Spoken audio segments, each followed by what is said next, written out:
אז סכנין בהחלט פייבוריטית במשחק הזה, אין מה לומר. בית"ר ירושלים עם 4 משחקים רצופים בלי ניצחון. האווירה כאן נפלאה. בוני אמר שהכל ספורטיבי, אני חייב טיפה לסייג, יש קריאות שאנחנו לא אוהבים משני המחנות, אבל כנראה שאין מה לעשות, ככה זה במשחקים בין בית"ר לסכנין. נקווה שזה יישאר בגדר פה ושם קריאות לא מכובדות שאנחנו לא אוהבים.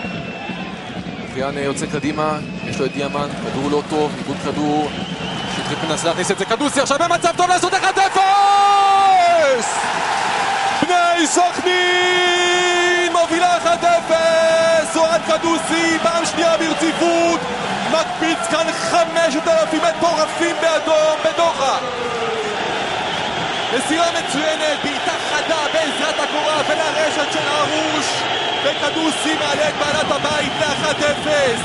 הלך מצוין של כדורגל. נשמע, עיבוד כדור שלומיאלי של אבירם ברוכיאן, כדור עומק פנטסטי לקדוסי.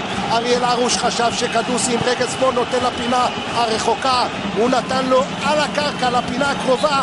קשה מאוד לשוער לקחת כדור כזה. אמצע אזור עכשיו בצד ימין, חמד גנאי מצטרף בצד שמאל, גם דמאו, איפה הכדור שמאלה, דמאו בפנים! ג'ואל דמאו מעלה את סכנין ל-2-0. חמד חלילה, כדור מצוין לדמאו, בעיטה עוד יותר טובה של דמאו, רק קורה בפנימה. שני הגולים עם הקורה. ועכשיו אתה מבין למה החילוף מאוחר. ב-2-0, מה, בית"ר יעשו 3-2? יפה. דוהר קדימה, השחקן הכי טוב כאן הערב, רדי מיישר את זה, איזה יופי של ביצוע! אמרנו שהוא לא מורגש, אמרנו שהוא מה אמרנו עליו, דני? מה אמרנו? שאין משחק טוב לאזורוב. ראיתם את השחקן הכי טוב במגרש.